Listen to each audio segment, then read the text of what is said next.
खबरों में आगे बढ़ेंगे एक बड़ी खबर के साथ। यूपी में 6,502 चिन्हित मदरसों में से 5,200 का सर्वे पूरा हो चुका है और रिपोर्ट में पाया गया है कि मुरादाबाद में 585 गैर मान्यता प्राप्त मदरसे हैं, जिनकी संख्या प्रदेश में सबसे ज्यादा है। वहीं गाजियाबाद में 139 मदरसे बिना मान्यता के चलते हुए मिले हैं। इनमें से 76 मदरसे लोनी तहसील के हैं, वहीं मोदीनगर तहसील के 5 और गाजियाबाद सदर तहसील के 58 मदरसे बिना मान्यता चलते पाए गए हैं। इसके अलावा गोरखपुर में कुल 243 मान्यता प्राप्त मदरसों में से 10 अनुदानित और 142 बिना मान्यता के चलते हुए मिले।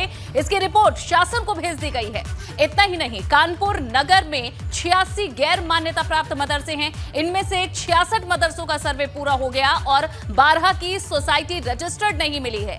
इसके अलावा अयोध्या में 143 में से 55 मदरसे बिना मान्यता के चल रहे हैं। इनमें रुदौली के 21, मिल्कीपुर के 10, सदर तहसील के 9 और बीकापुर के 6 बिना मान्यता के मिले हैं। प्रयागराज की बात करें तो यहां 269 मदरसों में से 78 मदरसे ऐसे हैं जो मान्यता प्राप्त नहीं हैं।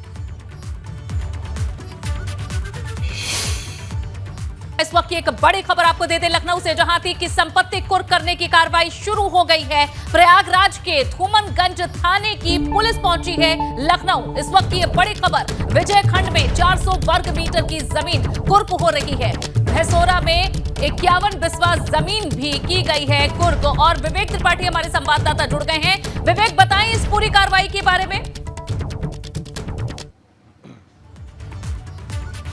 जी देखिए अनु, 2 संपत्तियां हैं लखनऊ में जो चिन्हित की गई हैं। एक विजयंत खंड में है जहां पर इस समय हम मौजूद हैं और पूरी कार्रवाई जो प्रक्रिया होती है कुर्की की वो चल रही है। प्रयागराज के धूमनगंज थाने में अतीक के खिलाफ गैंगस्टर एक्ट के तहत मुकदमा दर्ज है। तो प्रयागराज की पुलिस आई है और हमारे साथ यहाँ पर जो सीओ साहब हैं वो भी हैं, प्रयागराज से आए हैं। सर, कितनी संपत्तियाँ लखनऊ में चिन्हित हुई हैं इस समय? जो है आज जो कार्रवाई में हम लोग आए हैं वो 2 संपत्तियाँ हैं। एक यहाँ पर है जयखंड जो है, इसमें गोमती नगर थाने अंतर्गत, विभूति खंड थाना अंतर्गत, जिसकी कीमत 300 वर्ग मीटर है। कीमत जब लगभग 4 करोड़ रुपए है। ये अतीक अहमद की संपत्ति है, जो अपराध के द्वारा अवैध संपत्ति अर्जित किए हैं। उसे जो है जिलाधिकारी प्रयागराज महोदय द्वारा 14(1) गैंगस्टर एक्ट के तहत कुर्की की कार्रवाई के लिए आदेश निर्गत किया गया था, जिसके हम लोग उसमें यहाँ एसडीएम सदर लखनऊ महोदय के साथ यहाँ पर आए हैं और ये संपत्ति की कुर्की की कार्रवाई की गई है। एसडीएम सदर साहब भी हैं यहाँ पर हमारे साथ। सर, कार्रवाई हुई है जो आज, इसमें क्या प्रक्रिया होगी, अब आगे क्या होगा? ये प्लॉट सीज कर दिया है पुलिस ने। इसको जिलाधिकारी प्रयागराज महोदय द्वारा एसडीएम सदर को इसका प्रशासक नियुक्त किया गया है। इसमें किसी तरह का कोई अतिक्रमण न होने पाए, कोई इसका अवैध खरीद बिक्री न करने पाए, इसकी देखरेख हम लोग करेंगे। एक तरह से प्रशासन की सुपुर्दगी कब्जे में रहेगा। और स्थानीय थाने की पुलिस क्या स्थानीय थाने पुलिस में नजर रखेगी कि किसी तरह का कोई अतिक्रमण न होने पाए, इस पर कोई कब्जा। तो ये संपत्ति स्थानीय थाने की पुलिस और प्रशासन के अधिकारी इसकी देखरेख करेंगे। दूसरी संपत्ति भी है, आपको ये दिखा देते हैं प्लॉट, जहां पर वो बैनर लगा हुआ है, बोर्ड लगा हुआ है। चूंकि जो हमने अमूमन सीज करने की कार्रवाई देखी, वो गेट होता है, गेट पे ताला लगा दिया जाता है, उसको बंद कर दिया जाता है और जो 1 लाख का वो मुहर होती है वो लग जाती है। लेकिन यहाँ चूंकि कोई गेट नहीं है, खाली प्लॉट है, इसलिए ये ऐसा बोर्ड लगा दिया गया है। और ऐसा ही बोर्ड जो दूसरी संपत्ति है वो काफ़ी बड़ी ज़मीन है, उसकी कीमत 30 करोड़ रुपए के आसपास है, जो बीबीडी थाना क्षेत्र में है। वहाँ पर ये लोग मूव कर रहे हैं। सीधे पुलिस प्रशासन के अधिकारी अब यहाँ से वहीं जाएंगे, वहाँ पर भी ऐसा ही बोर्ड लगेगा। बस फ़र्क ये होगा कि उस बोर्ड में पता बदल जाएगा। जैसे इसमें लिखा है प्लॉट नंबर 280 प्रकार बी विजयंत खंड गोमती नगर, तो उस बोर्ड में वहाँ बीबीडी थाना क्षेत्र का पता लिखा होगा। बोर्ड ऐसा ही बनवाया गया है, लग गया है, ये संपत्ति सीज कर दी गई है। और देखिए पुलिस प्रशासन के अधिकारी यहाँ से निकल चुके हैं। इनकी पूरी फ्लीट दूसरे जो संपत्ति है यहाँ से बीबीडी थाना क्षेत्र कुछ दूर पर है, करीब 20-25 मिनट का रास्ता है, वहाँ पहुँचेगी। और वहाँ पहुँचने के बाद जो दूसरी प्रॉपर्टी है अतीक की, वो जब्त की जाएगी। और ये दोनों प्रॉपर्टियाँ अतीक अहमद के ही नाम से हैं। यानी सितंबर में जो कार्रवाई हुई थी, जो सीतापुर रोड पर उसकी आलीशान कोठी एक पुलिस ने सीज की थी, वो उसकी पत्नी के नाम थी। लेकिन ये दोनों संपत्तियां अतीक के नाम की हैं। और जैसे जैसे जांच हुई है, इन संपत्तियों के बारे में पता चला है, इनका वेरिफिकेशन कराया गया है एलडीए से। चूँकि ये जो ज़मीन है वो लखनऊ विकास प्राधिकरण के क्षेत्र में आती है, उन्हीं की संपत्ति है। इसलिए एलडीए से वेरिफिकेशन कराने के बाद जो जिला प्रशासन के अधिकारी हैं प्रयागराज के, उन्होंने पुलिस को निर्देशित किया कि अब जाके इन संपत्तियों को सीज करने की, जब्त करने की कार्रवाई शुरू करें।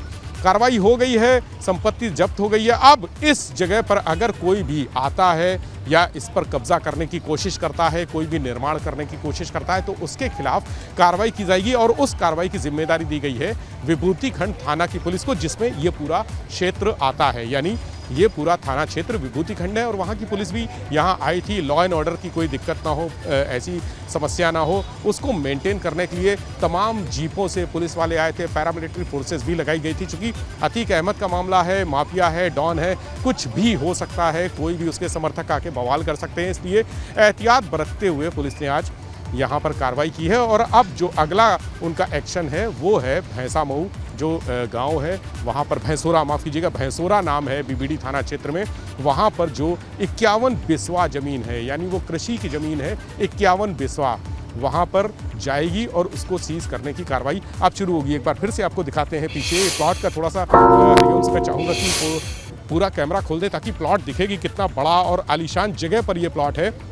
जो अगल बगल मकान है वो भी बहुत आलीशान बने हुए, यानी ये पॉश इलाका कहलाता है। विभूति खंड थाना क्षेत्र का विजयंत खंड है, पॉश इलाका है, आलीशान कोठियाँ बनी हुई हैं और इसी तरह की ये 300 स्क्वायर मीटर का प्लॉट है, ये 300 स्क्वायर मीटर का, जिसकी कीमत 4 करोड़ रुपए आज बताई जा रही है। और जो दूसरी ज़मीन है, दोनों ज़मीनें 34 करोड़ रुपए की इनकी मार्केट वैल्यू आज की है, यानी जो भैंसोरा गांव की है और ये विजयन खंड का प्लॉट 34 करोड़ रुपए दोनों। विवेक, ये भी बताइए कि क्या मात्र लखनऊ में यही तो प्रॉपर्टी हैं जो इस वक्त प्रशासन की नजर में है, या फिर कुछ और संपत्तियां हैं जिनके बारे में जानकारी इकट्ठा की जा रही है और उन पर भी कुछ ऐसी ही संभावित कार्रवाई हो सकती है?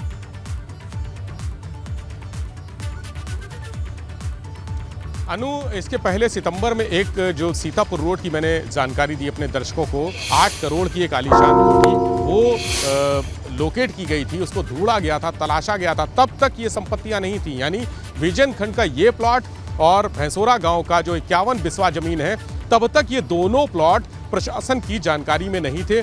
लेकिन ये प्लॉट तब पता चले जब जांच आगे बढ़ी, पूछताछ आगे बढ़ी, लोगों से संपर्क किया गया और अतीक के जिस तरह से दोस्त हैं, सहयोगी हैं, समर्थक हैं, उसी तरह से दुश्मन भी हैं। उसको जेल के पीछे देखने वाले, उसकी संपत्तियों को कुर्क होता देखने वाले लोगों की संख्या भी कम नहीं है।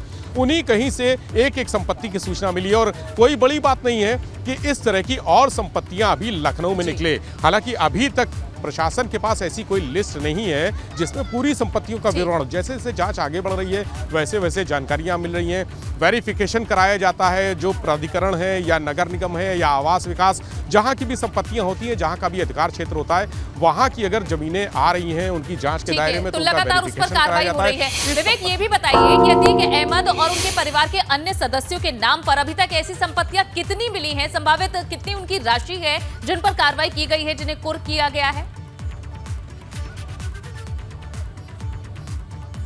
देखिए अनु, सबसे ज़्यादा संपत्तियां तो प्रयागराज में थी, अतीक अहमद की पत्नी के नाम, उनके बेटे के नाम, और बेटा भी सरेंडर करके जेल में गया है। पिछले 2 महीने पहले ही वो जेल गया है, सरेंडर उसने किया था, चूंकि उसके खिलाफ भी वारंट था और इनाम भी था, 50,000 का इनाम घोषित कर रखा था। उनके नाम पे प्रयागराज में ही कम से कम 100 करोड़ से ज़्यादा की संपत्तियां सीज की जा चुकी हैं। इसके अलावा और जनपदों में भी हैं। लखनऊ में भी 8 करोड़ की एक संपत्ति जो अतीक की पत्नी के नाम पर थी, वो सीतापुर रोड थी, जिसको पिछले सितंबर महीने में वहाँ एक्शन किया गया था। धूमनगंज थाना की पुलिस गैंगस्टर एक्ट में ही आई थी और वो प्रॉपर्टी, वो कोठी सीज करके गई है। ये 2 संपत्तियां ये अतीक के नाम पर हैं, यानी जो उसके बेटे के नाम पर थी, जो उसकी पत्नी के नाम पर थी और रिश्तेदारों के नाम पर थी। वो प्रयागराज में सबसे ज़्यादा संपत्तियां वहाँ पर हैं और पूर्वांचल के कई और जनपदों में मिली हैं, उन पर भी कार्रवाई की जा रही है, शुरू हो गई है। एक तरह से अगर ये कहा जाए कि प्रक्रिया शुरू होना बड़ी बात होती है। पहले तो एक सबसे बड़ी जो उसको कहें कि उपलब्धि है कि हासिल कर लेना, उपलब्धि हासिल की है पुलिस ने कि संपत्तियों का पता लगाया है। पता ही नहीं लगता है, क्योंकि बहुत सारी बेनामी संपत्तियां हैं। अतीक ने अपने ड्राइवर के नाम से ले रखी है। बहुत संपत्ति ऐसी है जिनका पता अभी लगाना बाकी है और विवेक, देखना होगा कि कितनी जल्दी प्रशासन उन तक पहुंचता है और ऐसी ही कार्रवाई वहां भी देखने को मिलेगी। विवेक, शुक्रिया, आप इस पूरी खबर पर नजर बनाए रखिएगा। फिलहाल के लिए शुक्रिया। और चलिए अब खबरों में आगे बढ़ेंगे। खबर लखनऊ से, जहां फरार आईपीएस मणिलाल पाटीदार ने सरेंडर कर दिया है। लखनऊ की कोर्ट में सरेंडर किया गया है। क्रशर कारोबारी की मौत के मामले में फरार चल रहा था और अब महोबा में एसपी रहते हुए वसूली का आरोप लगने वाले इस आईपीएस मणिलाल पाटीदार ने कोर्ट में सरेंडर कर दिया है। बड़ी खबर आपको दे रहे हैं, पाटीदार के खिलाफ कई मुकदमे दर्ज थे। पाटीदार के खिलाफ मनी लॉन्ड्रिंग का भी केस दर्ज था। क्रशर कारोबारी की मौत के मामले में ये फरार चल रहा था, जिसके बाद अब कोर्ट में सरेंडर किया गया है।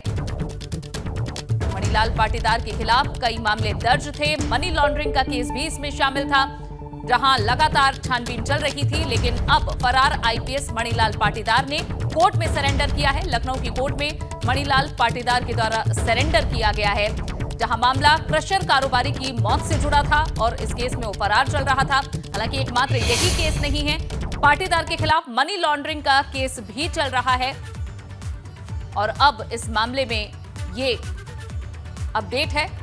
अब तक क्या हुआ है ये भी जान लीजिए। महोबा के एसपी रहते हुए वसूली का आरोप लगा था और वसूली के कारण कारोबारी पर दबाव बनाया गया था और इस मौत से जुड़े मामले में लगातार आईपीएस फरार था। बढ़ेंगे अब खबरों में आगे। संभल में एआईएमआईएम के नेता शौकत अली ने एक विवादित बयान दिया है। मुसलमानों के राज में हिंदू हाथ जोड़कर जी हजूरी करते थे, ये कहना है उनका। मुसलमानों ने 832 साल तक राज किया। शौकत अली ने यह भी कहा कि बीजेपी जब कमजोर होती है तो मुसलमानों के मजहबी मुद्दे ले जाती है, सामने लेकर आती है इन्हें। और साथ ही ये कहा कि हिजाब के मुद्दे पर बीजेपी देश को तोड़ना चाहती है। मुस्लिम 2 निकाह करते हैं और इज्जत से रखते हैं, लेकिन हिंदू 1 शादी करता है, 3 रखेल रखता है। ऐसे शब्दों का इस्तेमाल भी किया गया। साथ ही कहा गया कि बिना नाम लिए उनके द्वारा साधु को धमकी भी उन्होंने दी है और इसी को लेकर अब विवाद खड़ा हुआ है।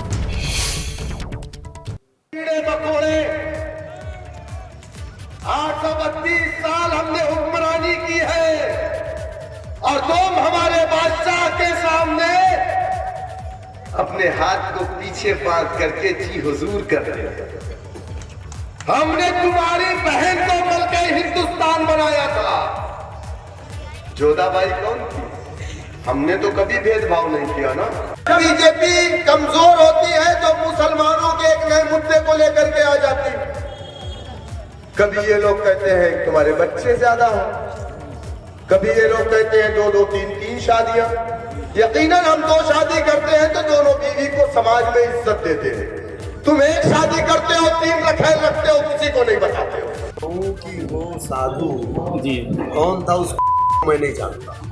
ठीक है, मैं 2 कदम बढ़ के बोल रहा हूँ जी। आप क्या समझ रहे हो कि तुम जो बोल देते हो उसको माफी मांगे वापस लेंगे?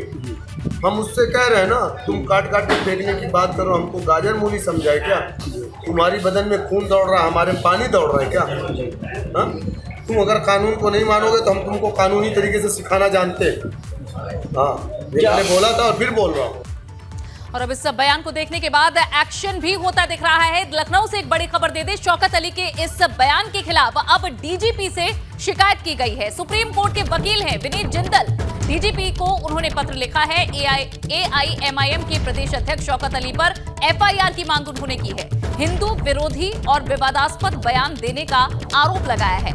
ये बड़ी खबर, एआईएमआईएम के प्रदेश अध्यक्ष शौकत अली पर एफआईआर की मांग की गई है उनके इस विवादित बयान पर। और चलिए इसी के साथ खबरों में फिलहाल के लिए बस इतना ही।